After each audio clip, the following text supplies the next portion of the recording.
इस वीडियो में हम लोग कॉम्प्लेक्स नंबर्स को जो है समझने का प्रयास करेंगे कि कॉम्प्लेक्स नंबर क्या होता है। साथ ही साथ उस बेसिस पे एग्जांपल्स को देखेंगे, कॉम्प्लेक्स नंबर को लिखते कैसे हैं, साथ ही साथ उसके सेट को कैसे डिनोट करते हैं, यानी कॉम्प्लेक्स नंबर क्या होता है, इन सबको जो है इस वीडियो में हम कंप्लीट करने वाले हैं। तो आइए सबसे पहले जो है कॉम्प्लेक्स नंबर को डिफाइन करते हैं। तो यहाँ पे जो है हम लिखते हैं कॉम्प्लेक्स नंबर। ध्यान से देखते रहिएगा, कॉम्प्लेक्स नंबर के बारे में हम बात कर रहे हैं। तो सबसे पहले इसको डिफाइन करते हैं। तो यहाँ पे लिख सकते हैं कि ए number of the form a plus iota b, a number of the form a plus iota b, और वेयर करके यहाँ पे दिखाएंगे कि where a and b are real numbers, and साथ में यहाँ पे दिखाएंगे कि जो i दिख रहा है, इस i का मतलब आपको इमेजिनरी नंबर समझना है, यानी कि स्क्वायर रूट ऑफ -1 समझना है। अगर ऐसा है तो हम यहाँ पे बोलेंगे कि is known as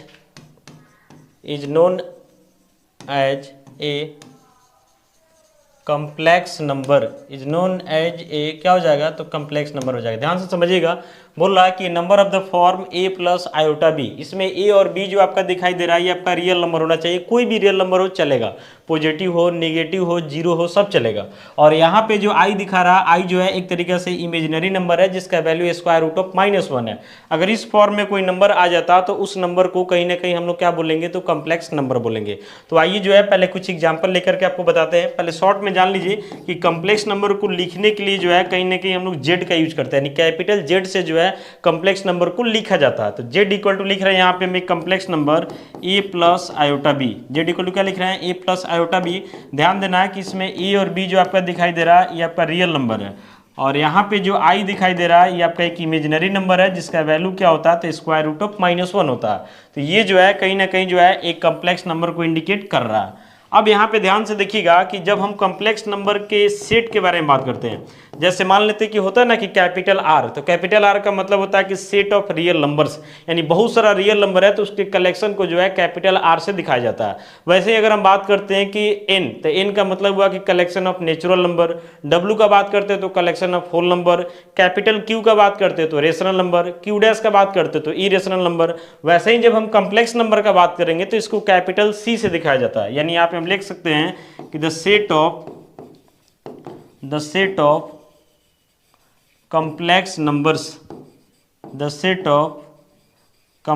numbers is denoted by capital C, यानी कैपिटल सी से जो है कहीं ना कहीं हम लोग कॉम्प्लेक्स नंबर को क्या दिखाते हैं, तो दिखाते हैं, यानी कॉम्प्लेक्स नंबर का जो कलेक्शन होता है, जो सेट होता है, उसको हम लोग कैपिटल सी से डिनोट करते हैं। आगे बढ़ते रहिए, अभी इस पे और भी बताते हैं, उसके बाद एग्जाम्पल देंगे। यहाँ पे जैसे हम लिख रहे हैं सपोज करके कि हमारे पास एक कॉम्प्लेक्स नंबर है जेड, बताएं कि लिखना होगा तो जेड से लिखते हैं a प्लस आयोटा बी, लिखेंगे z equal to a plus iota b is a क्या, तो कॉम्प्लेक्स नंबर है। ध्यान रखिएगा कि कॉम्प्लेक्स नंबर का जो सेट होता है उसको हम लोग कैपिटल सी से दिखाते हैं, लेकिन जब बात आता है कॉम्प्लेक्स नंबर लिखने का तो यूजुअली जो है कहीं ना कहीं जेड से ही लिखा जाता है। तो यहाँ पे जो है हमारे पास एक कॉम्प्लेक्स नंबर है a प्लस आयोटा बी। अब इसमें जो है यहाँ पे हम लिख सकते हैं हियर करके कि इसमें हमारा a दिखाई दे रहा और एक b दिखाई दे रहा। ध्यान से एकदम समझना है, a जो दिखाई दे रहा है इसमें कहीं भी आयोटा जो है मल्टीप्लाई के रूप में नहीं है, जबकि b दिखाई दे रहा है तो इसमें आयोटा जो है मल्टीप्लाई में है। तो इस कॉम्प्लेक्स नंबर में, यानी z equal to a plus iota b जो आपको कॉम्प्लेक्स नंबर दिखाई दे रहा, इस कॉम्प्लेक्स नंबर का पूछा जाएगा कि a क्या है, तो a को हम बोल सकते हैं कि real part of z, real part of z, इसको शॉर्ट में ऐसे लिखा जाता है REZ। और वहीं अगर हम b के बारे में बात करते हैं तो b को हम लोग बोलते हैं इमेजिनरी पार्ट ऑफ z, और इसको ऐसे लिखते हैं IM करके और यहाँ पे z लिखते हैं। एकदम ध्यान से समझना है, यहाँ पे जो कॉम्प्लेक्स नंबर है, इस कॉम्प्लेक्स नंबर में जो a दिखाई दे रहा है इसको हम लोग बोलते हैं real part of z, short में ऐसे लिखेंगे, और जो b दिखाई दे रहा है उसको बोलते हैं imaginary part of z, short में उसको ऐसे लिख देना। यहाँ तो कोई दिक्कत नहीं है। अब क्या करते हैं, सबसे पहले जो है कॉम्प्लेक्स नंबर पे आपको कुछ एग्जांपल देते हैं और उसमें बताते हैं कि उस कॉम्प्लेक्स नंबर का रियल पार्ट कौन है, इमेजिनरी पार्ट कौन है। आइए बढ़ते हैं आगे। अब कॉम्प्लेक्स नंबर पे जो है हम लोग एग्जाम्पल देखेंगे। ध्यान से देखिएगा, एकदम सभी टाइप के एग्जाम्पल आपको हम देंगे। जैसे मान लेते हैं कि Z1 हमारा एक कॉम्प्लेक्स नंबर लिख रहे हैं 3 + 4 आयोटा, 3 प्लस क्या लिख रहे हैं 4 आयोटा। अब इस कॉम्प्लेक्स नंबर का अगर आपसे पूछा जाएगा कि बताइए रियल पार्ट ऑफ Z1 क्या है, रियल पार्ट ऑफ Z1 क्या है, तो जाहिर सी बात है कि यहाँ पे दिखाई दे रहा 3। फिर इसी कॉम्प्लेक्स नंबर में अगर आपसे पूछते हैं कि इमेजिनरी पार्ट ऑफ Z1 बताइए, तो जिसमें आयोटा लगा हुआ वही इमेजिनरी है, तो इसमें जो है आयोटा लगा के नहीं बोला है। इमेजिनरी पार्ट का मतलब हुआ कि अब आयोटा को छोड़ दीजिए और आयोटा के साथ जो मल्टीप्लाई में है बस उसको बोल दीजिए। तो आयोटा के साथ मल्टीप्लाई में 4 है, तो इमेजिनरी पार्ट जो हमारा कहीं ना कहीं क्या हो जाएगा, तो 4 हो जाएगा। और भी एग्जाम्पल देते हैं, जैसे मान लेते हैं अगला कॉम्प्लेक्स नंबर यहाँ Z2 लेते हैं। यहाँ लिख रहे हैं 11 - 3 आयोटा। क्या लिख रहे हैं 11 - 3 आयोटा। अब इस कॉम्प्लेक्स नंबर का अगर आपसे हम पूछते हैं कि रियल पार्ट बताइए, Z2 का रियल पार्ट बताइए, तो 11 हो जाएगा। और फिर इसी का अगर हम इमेजिनरी पार्ट आपसे पूछते हैं Z2 का ही, तो आयोटा के साथ मल्टीप्लाई में -3 है, विथ साइन बोलना है, तो इमेजिनरी पार्ट इसका क्या हो जाएगा, तो -3 हो जाएगा। और भी एग्जाम्पल लेते हैं, जैसे यहाँ Z3 लेते हैं, मान लेते सीधे हम 19 लिख दिए, डायरेक्ट 19 लिख दिए, तो भी कॉम्प्लेक्स नंबर है। कारण है कि इसको लिखा जा सकता है कि 19 + 0 × आयोटा।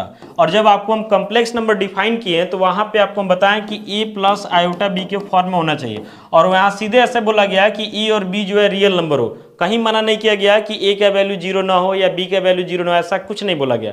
यानी यहाँ पे b अगर 0 हो जाएगा तो हमको कोई दिक्कत नहीं होना चाहिए। तो ये भी जो है हमारे लिए कहीं ना कहीं कॉम्प्लेक्स नंबर है। लेकिन इस कॉम्प्लेक्स नंबर का अगर हम रियल पार्ट के बारे में बात करते हैं, Z3 के रियल पार्ट के बारे में बात करते हैं तो 19 हो जाएगा। लेकिन वहीं इसके इमेजिनरी पार्ट के बारे में बात करते हैं तो आयोटा के साथ कोफिशिएंट में कौन छुपा हुआ, तो 0। आप देख रहे हैं ना कि जितना लिखा हुआ फिर से इससे ही आ जाएगा, कोई दिक्कत नहीं है। तो ये भी जो है हमारे लिए कॉम्प्लेक्स नंबर को शो करता है। मान लेते हैं यहाँ से हम Z4 लिख रहे हैं सीधे √11, तो भी कॉम्प्लेक्स नंबर है। चूंकि इसमें कहीं आयोटा नहीं है तो हम इसको ऐसा लिख सकते हैं √11 + 0 × आयोटा। और इस कॉम्प्लेक्स नंबर में आयोटा का कोफिशिएंट 0 रखना पड़ेगा ताकि इसको सॉल्व किया जाए तो फिर से यही चीज आ जाए, कोई फर्क ना पड़े। अब इस कॉम्प्लेक्स नंबर का आपसे पूछा जाए कि रियल पार्ट बताइए, Z4 का जो है रियल पार्ट बताइए, तो डायरेक्ट दिख रहा है √11, ये भी एक रियल नंबर है, कोई दिक्कत नहीं है। ध्यान रखना है कि रियल पार्ट इमेजिनरी पार्ट हमेशा एक रियल नंबर ही होना चाहिए। और इसका इमेजिनरी पार्ट के बारे में बात करते हैं तो आयोटा का कोफिशिएंट यानी 0। ध्यान रखिएगा कि इमेजिनरी पार्ट में आयोटा लगा के नहीं लिखना है। आगे बढ़ते हैं, अभी कुछ और एग्जांपल देते हैं ताकि आपका कॉन्फिडेंस क्लियर हो। आगे बढ़ते हैं, जैसे यहाँ लिख रहे हैं Z5 इक्वल टू लिख रहे हैं सीधे 9 आयोटा। क्या लिख रहे हैं 9 आयोटा। तो इसको हम सजा के लिख सकते हैं, डायरेक्ट कोई रियल पार्ट इसमें नहीं दिख रहा तो हम ऐसा लिख सकते हैं कि 0 + 9 × आयोटा। देख रहे ना a + b × आयोटा, यानी कॉम्प्लेक्स नंबर का जो है स्टैंडर्ड फॉर्म है उसमें आ गया। अब इसमें पूछा जाएगा कि आपसे जो है इसका रियल पार्ट बताइए, तो रियल पार्ट जो है डायरेक्ट यहाँ दिखाई दे रहा है कितना है, तो 0 है। और पूछा जाएगा कि इमेजिनरी पार्ट बताइए इसका, तो इमेजिनरी पार्ट हो जाएगा कितना, तो 9 हो जाएगा। ध्यान रखिएगा कि इसको सॉल्व किया जाए तो फिर से इतना आ जाना चाहिए, तो आ जाएगा, कोई दिक्कत नहीं। इसलिए तो यहाँ 0 रखे, कोई और रखते तो इतना नहीं आता। आगे बढ़ते हैं, जैसे कॉम्प्लेक्स नंबर लिख रहे हैं, सिर्फ आयोटा लिख रहे हैं, सिर्फ आयोटा, तो इसको लिखा जा सकता है 0 + 1 × आयोटा। आप इसको सॉल्व करेंगे तो जैसा था वैसा फिर से आ जाएगा। अब इस कॉम्प्लेक्स नंबर में जो है आपसे पूछा जाए कि बताइए इसका रियल पार्ट क्या है, तो रियल पार्ट आपको 0 दिखाई दे रहा है। फिर अगर आपसे पूछा जाए कि आप इसका जो है इमेजिनरी पार्ट बताइए, तो आयोटा का कोफिशिएंट क्या छुपा हुआ, तो 1, तो इसका इमेजिनरी पार्ट क्या हो जाएगा, तो 1 हो जाएगा। वैसे मान लेते हैं कि यहाँ पे एक कॉम्प्लेक्स नंबर हम ले लेते हैं Z7, मान लेते हैं माइनस आयोटा ले लेते हैं, माइनस आयोटा, तो रियल तो दिख नहीं रहा तो 0 डाल दीजिए, और माइनस आयोटा तो इसको प्लस करके या -1 × आयोटा लिख दीजिए। देख रहे हैं ना, इससे फिर ये आ जाएगा। अब यहाँ से पूछा जाएगा कि रियल पार्ट तो 0, इमेजिनरी पार्ट तो -1 हो जाएगा। मान लेते हैं यहाँ पे हम सीधे 0 ले लेते हैं, सीधे 0 ले लेते हैं, तो भी एक कॉम्प्लेक्स नंबर है। क्योंकि इसको भी लिख सकते हैं 0 + 0 × आयोटा, ये भी हमारे लिए कॉम्प्लेक्स नंबर है। इसका रियल पार्ट पूछा जाएगा तो 0 होगा, इमेजिनरी पार्ट पूछा जाएगा तो वो भी 0 होगा।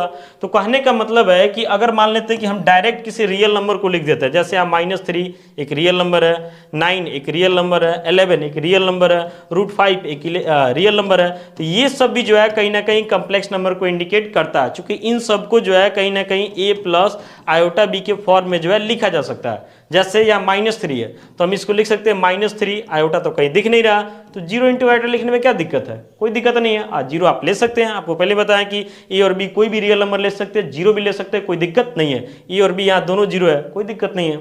यहाँ 9 है तो इसको लिखा जा सकता है 9 + 0 × आयोटा, इसको लिख सकते हैं 11 प्लस 0 इंटू आयोटा, इसको लिख सकते हैं √5 प्लस 0 इंटू आयोटा। तो ये सब भी जो है कहीं ना कहीं क्या है, तो कॉम्प्लेक्स नंबर है। तो हम बोल सकते हैं कि every real number is a complex number, यानी कोई भी रियल नंबर को आप उठा लीजिए कहीं ना कहीं जो है आपके लिए कॉम्प्लेक्स नंबर का काम करेगा। जैसे मान लेते हैं यहाँ पे हम लिख रहे हैं iota 2 iota 11 iota square root of 11 iota, ऐसे लिख रहे हैं। तो ये सब जो है कहीं ना कहीं इमेजिनरी नंबर है, ये सबको एक साथ जो है इमेजिनरी बोलेंगे क्योंकि इसमें आई लगा हुआ। तो ये सब भी जो है कहीं ना कहीं कॉम्प्लेक्स नंबर होगा। जैसे आयोटा को आप लिख सकते हैं 0 प्लस 1 इंटू आयोटा, यानी समझिए a प्लस बी आयोटा के फॉर्म में आ गया, कोई दिक्कत नहीं है। इसको भी आप 0 प्लस लिख सकते हैं 2 इंटू आयोटा, इसको भी आप लिख सकते हैं 0 प्लस 11 इंटू आयोटा, इसको लिख सकते हैं 0 plus square root of 11 into iota. तो ये सब का सब जो है कहीं ना कहीं a प्लस आयोटा बी के फॉर्म में है। a प्लस आयोटा भी लिखिए या a प्लस बी आयोटा लिखिए, कुछ अलग नहीं समझना, सब एक ही बात है। तो ये सब जो है कहीं ना कहीं कॉम्प्लेक्स नंबर है, लेकिन ये सब में जो है रियल पार्ट 0 है, ठीक है, और इमेजिनरी पार्ट आपका जो दिख रहा है यहाँ पे 1 2 11 स्क्वायर रूट ऑफ 11 ऐसे करके है। तो हम बोल सकते हैं कि ये सब जो है कहीं ना कहीं हमारे लिए इमेजिनरी नंबर था, इसके बावजूद भी जो है कॉम्प्लेक्स नंबर है। तो यहां से हम 2 नोट को लिखेंगे, समझिएगा ध्यान से। पहला नोट में लिखेंगे तो यहाँ पे बोलेंगे कि every real number is a complex number, every real number is a complex number. और दूसरा नोट यहां पे लिखेंगे तो हम बोलेंगे यहां पे कि every imaginary number is a